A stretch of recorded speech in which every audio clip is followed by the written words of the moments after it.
ગ્રામ વિકાસ વાળામાંથી Ayushman card પ્રતિકાત્મક રૂપે 5 જણને વિતરણ. આયુષ્યમાન કાર્ડ પછી વિધવા સહાયના લાભાર્થી છે. વિધવા સહાયના લાભાર્થી અને આવકનો દાખલો.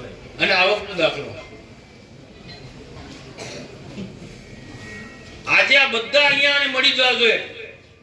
મને માહિતી મળી છે કે અહીંયા આપવા પૂરતા દાખલા આપે બાકીના બજેટ ત્યાં તાલુકામાં બોલાવે છે. સેવા સેતુનો કાર્યક્રમ શું હોય? અહીંયા એક જ સ્થળે બધા જ દાખલા બધી જ વસ્તુ અહીંયા મળી જોઈ છે. કોઈ વસ્તુ બાકી નહીં. 5 દાખલા ઉદાહરણ સ્વરૂપે 5 તમે આપો ને બાકીના નહીં તાલુકામાં બોલાવો.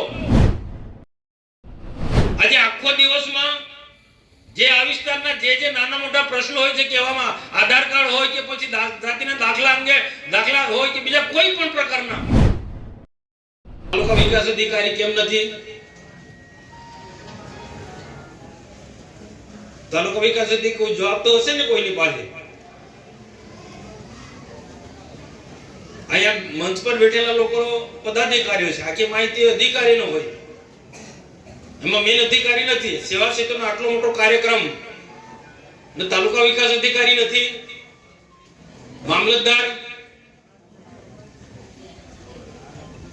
મામલતદાર કેમ નથી અહીંયા? સેવા સેતુમાં પ્રાંત અધિકારી પણ હોય ને. સેવા સેતુમાં પ્રાંત અધિકારી પણ હોય ને. આજે પ્રાંત અધિકારી પણ નથી. સરકારનો આટલો મોટો કાર્યક્રમ, રાજ્ય સરકાર ગરીબો માટે ખૂબ ચિંતા કરે છે. ના નેત્રંગ તાલુકાના ટીડીઓ કે પછી મામલતદાર કે આ વિભાગના પ્રાંત અધિકારીને કોઈ ગરીબોની ચિંતા નથી એવું લાગે છે. ભાઈની પાસે ખુલાસો માંગો. એ અહીંયા આ મહત્વનું નથી, તે મહત્વનું છે. નેત્રંગના પેલા ગરીબોના લારી ગલ્લા તોડે હટાવે છે એ બીજા દિવસે કાર્યક્રમ કરી શકાતો હતો તમારે. આ મહત્વનો કાર્યક્રમ હતો. આ મહત્વનો કાર્યક્રમ કે એ મહત્વનો કાર્યક્રમ? આખા કાર્યક્રમનું કાર્યવાહીની નોંધ કોણ લખે છે? આખા કાર્યક્રમની કાર્યવાહીની નોંધ મેં કહ્યું એ પણ લખો. ના સરકારમાં રિપોર્ટ કરવાનો છે. પ્રાંત નથી, ટીડીઓ નથી, મામલતદાર નથી ને બીજા કયા વિભાગના અધિકારી નથી. ભાઈ હું જે છે એમને બધાનો આભાર માનું છું. માહિતી આપી એનો પણ આભાર માનું છું. સેવા સેતુનો કાર્યક્રમનું મહત્વ અધિકારીને ખબર છે કે નહીં?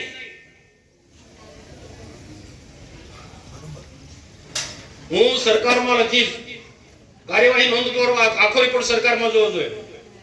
ના આખો કાર્યવાહી નોંધ લખાય પછી મને બતાવો. આદિવાસી વિસ્તાર છે એટલે આપણે વેઠ ઉતારવાની છે ભાઈ. આ આદિવાસી વિસ્તાર છે એટલે આખા કાર્યક્રમ સેવા સેતુના કાર્યક્રમની આપણે વેઠ ઉતારવાની છે.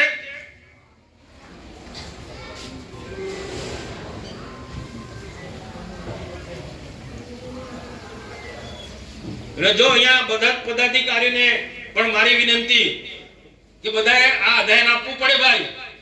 મનસુખભાઈ વસાવા એકલા બોલે તે નહીં ચાલે.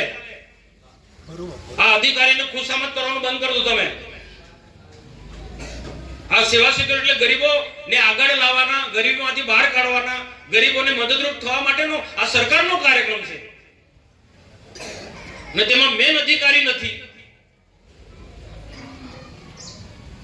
કદાચ ટીડીઓ ના હોય તો મામલતદારે રહેવું છે, મામલતદાર તો ટીડીઓ રહેવું છે અથવા તો પ્રાંતે રહેવું જોઈએ. આ ત્રણમાંથી કોઈ રહેવું જોઈએ તું ને.